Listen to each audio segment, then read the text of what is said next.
Welcome to the Culture Debrief, where we don't do performative politics or pretty speeches. We deal in receipts, reality, and reparations. Now listen, I'm not here to bash everyone who ever waved the Pan-African flag. A lot of people came into this with good hearts, but somewhere along the way, the dream of global Black unity turned into a giant loophole, a revolving door for non-FBA voices to hijack our struggle, derail the agenda, and slow walk the check we're owed. So today we're pulling back the curtain because whether folks want to admit it or not, Pan-Africanism has become one of the biggest roadblocks standing between foundational Black Americans and reparations. So let's get into it. People are arguing back and forth with me about culture and languages and stuff that, like, if you're from a capitalist society, like, nobody cares about that stuff. Like, that's the reason why I feel like a lot of Black Americans feel like Pan-Africanism does not benefit Black Americans, because all of the talking points are always about what we can do for Africa, how we can build up Africa and help Africa, how we can send reparations over to Africa.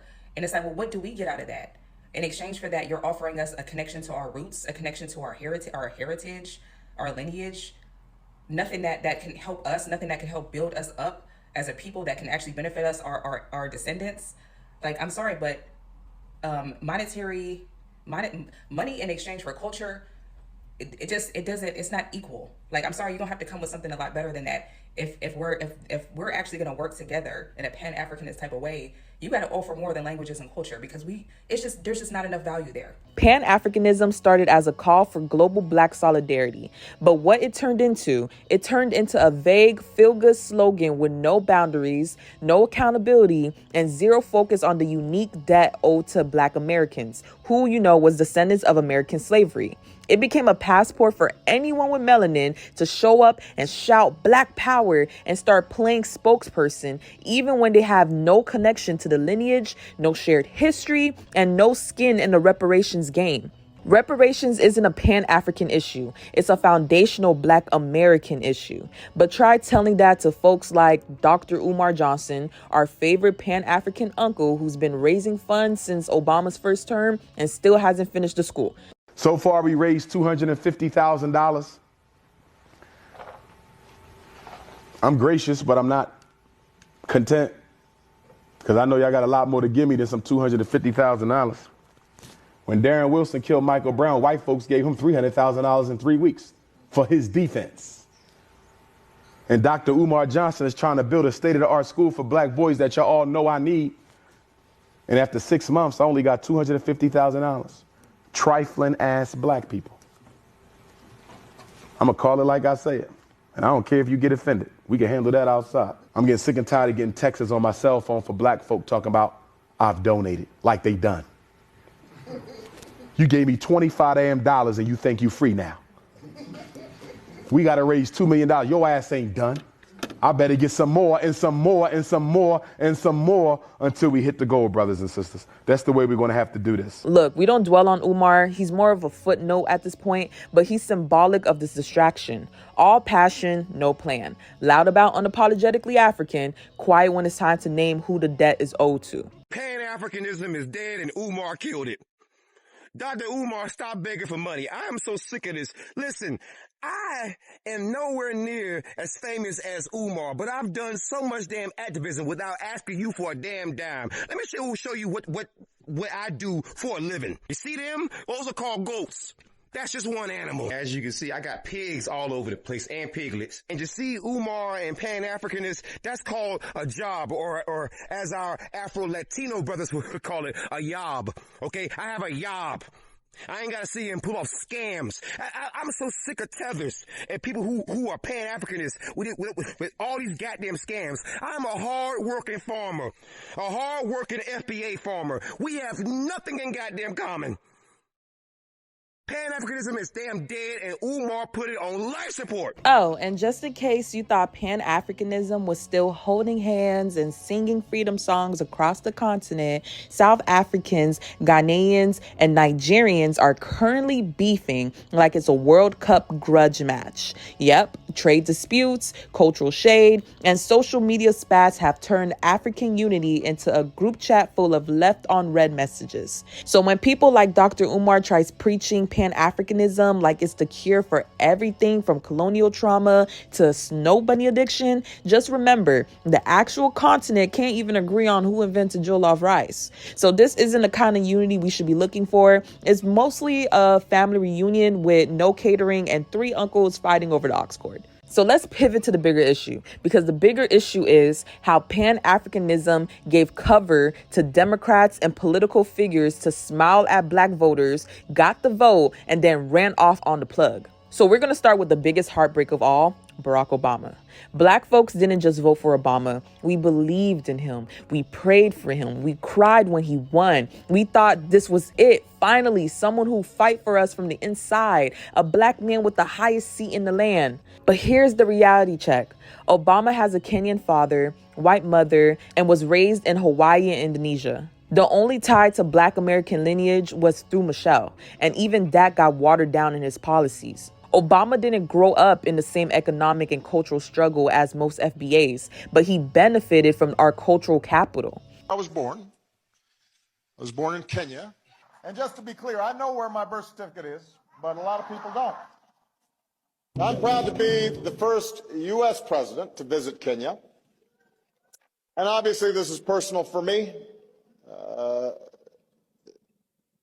There's a reason why my name is Barack Hussein Obama. Obviously, there are emotions to a visit like this. Memories come rushing back. Your mother was white. Mm-hmm. Why would it be helpful, or why don't you say, I'm not a black president, I'm biracial? Well, you know, when I was young, part of what I realized was that I'm less interested in how we label ourselves. I'm more interested in how we treat each other. And if we're treating each other right, then I can be multiracial, I can be, you name it. What matters is, am I showing people respect? And what did we get in return? Zero support for reparations, no executive order for black Americans, and no economic programs tailored to the descendants of slavery. He told Ta-Nehisi Coates in 2016, let that sink in. This man who ran on hope and change told black Americans, yeah, but not for y'all. Instead, we got $12 billion to Israel, protection for dreamers, LGBTQ rights advancements, and the Affordable Care Act, which helped but wasn't targeted. Meanwhile, the community that gave him 95% of their vote in 2008 was left holding the hope bag. That wasn't leadership. That was a photo op presidency with a black filter. Obama had a filibuster-proof Senate. He could have passed anything that he wanted, even a buy one, get one free reparations package. But instead, y'all, he gave us Obamacare. He called it a day. Like, I'm done. Oh, and the LGBTQ stuff. So if reparations were on the agenda, it would have happened then, but it didn't. And Democrats will never have that kind of power again. That's just the truth. Then came Kamala, Indian mother, Jamaican father, sorority shout-outs, check. Hot sauce in the bag, check. Dancing at HBCUs, check. She played the culture like a playlist, but when it came to policy, crickets. When asked about reparations during the 2020 primaries, her answer was, we should study it. Specific actions do you plan to take to administer reparations for this unpaid labor? Right. So I'm actually supporting a bill. There's a congresswoman by the name of Sheila Jackson Lee that has written this bill out of the House, which I'm supporting, to study exactly what should be the response to your question. But to your point, and to just support your point, look, we had centuries of slavery in this country. We had decades of Jim Crow.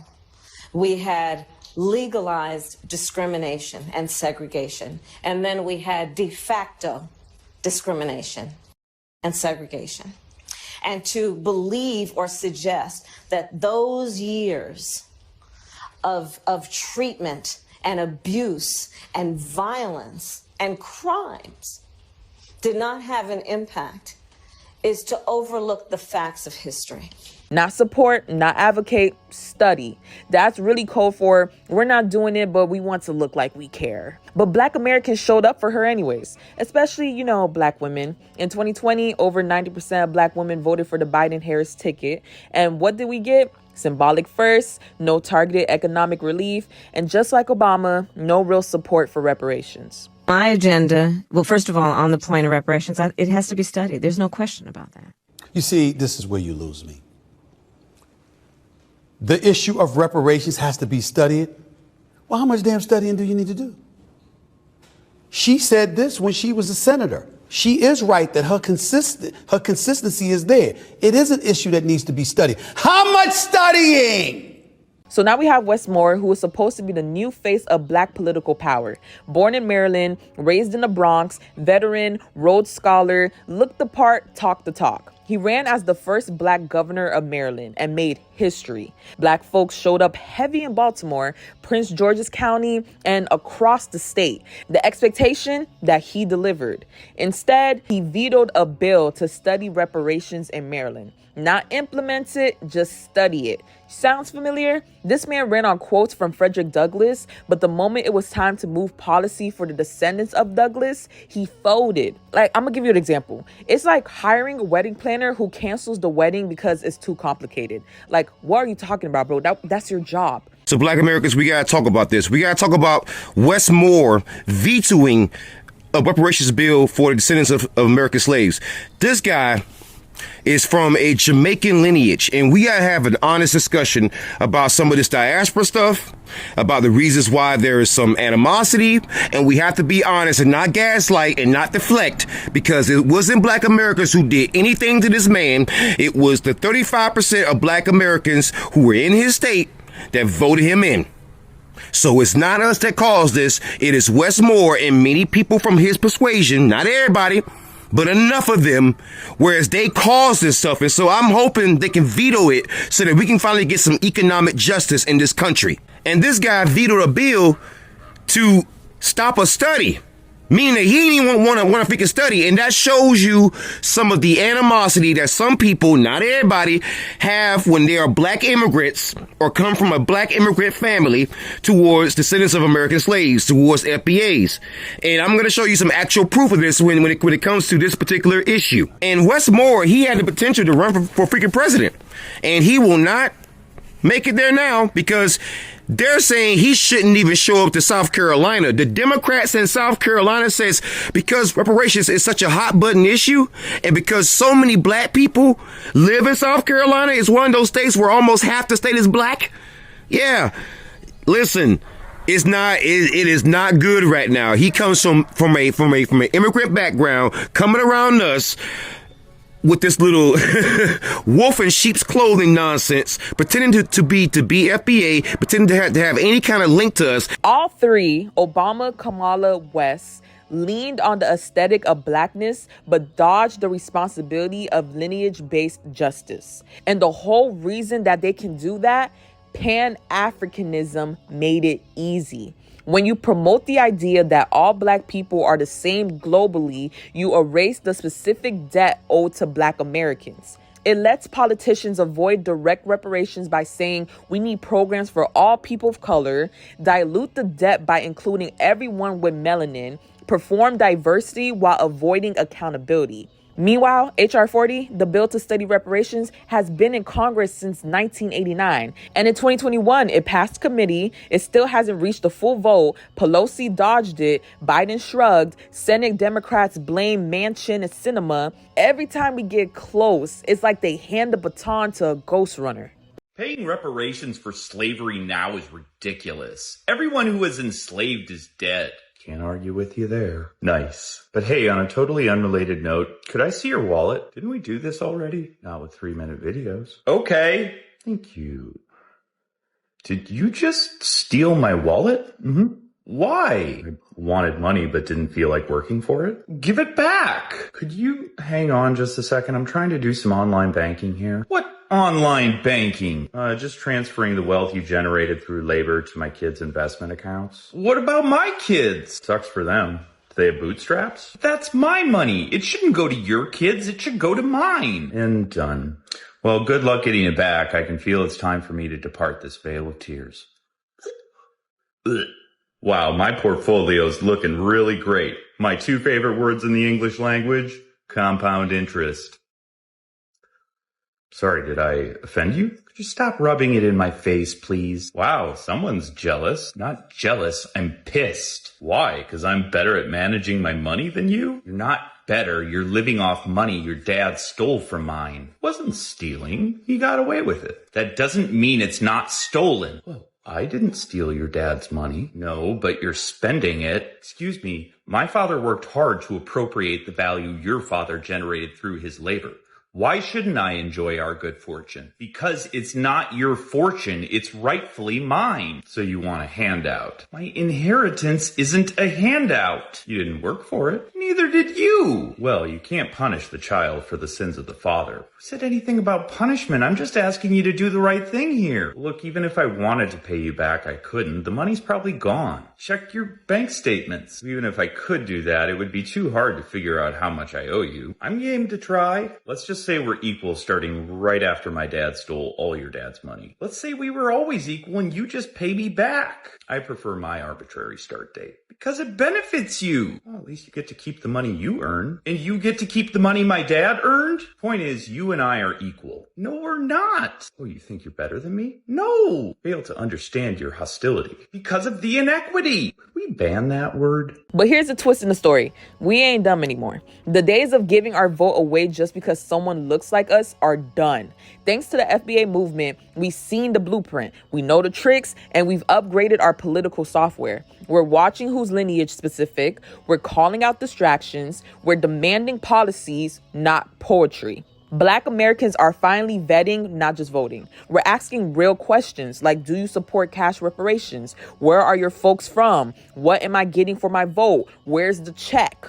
According to the 2021 Pew Research poll, 77% of Black Americans support reparations. This isn't a fringe issue, this is the base. And yet, not a single major Democratic candidate has run on a reparations platform for FBAs. Instead, we get symbolic gestures, street name changes, Harriet Tubman on the $20 bill, and documentaries like The Big Payback hyping up $25K housing vouchers in Evanston that go directly to mortgage lenders, not the people. That's not reparations. That's a real estate coupon. The Democrats ain't slick. Black American society is also starting to wake up to the fact that the Democratic Party has weaponized immigration and already dismissed Black activism altogether, not by accident, but by design. It is not a criminal violation to enter the country illegally. It's not a criminal. It's a crime. It's not a crime. Voters tell pollsters all over the country and here in Pennsylvania that immigration is one of the key issues that they're looking at this election,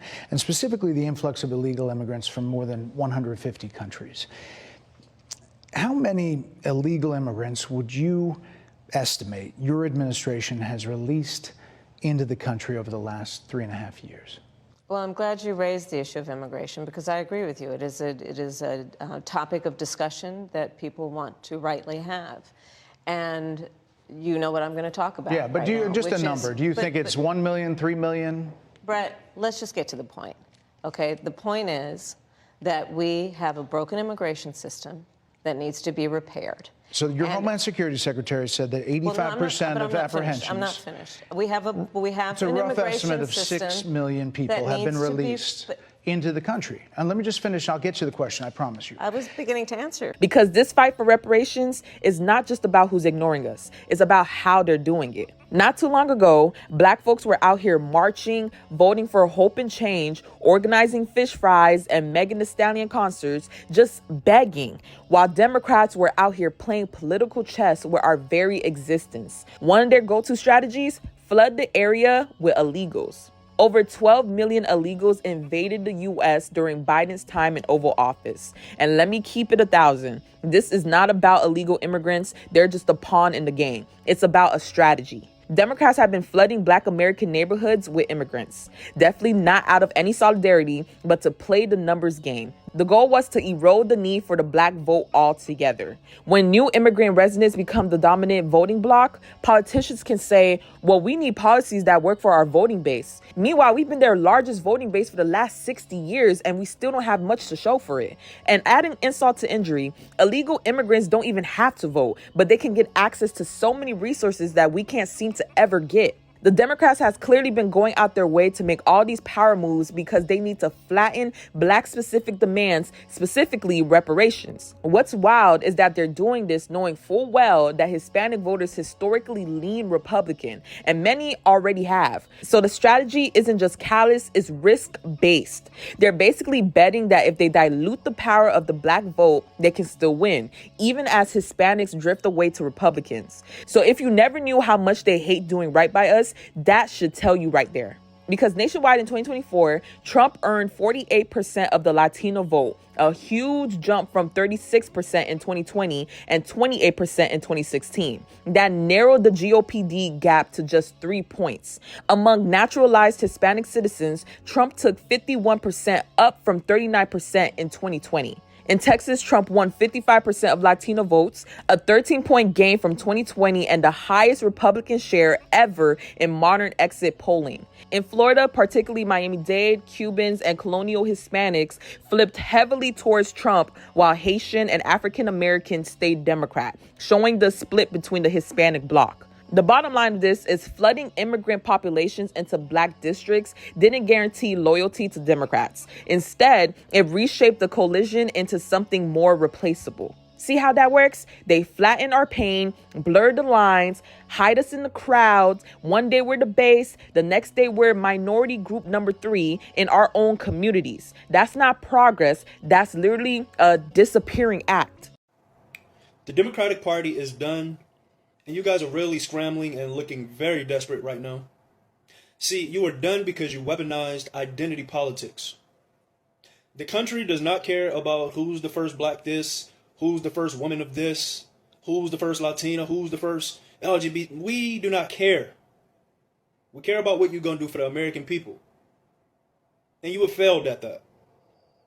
You had the perfect time underneath President Joe Biden to show America that you still stood for us. And you showed us so much that you don't.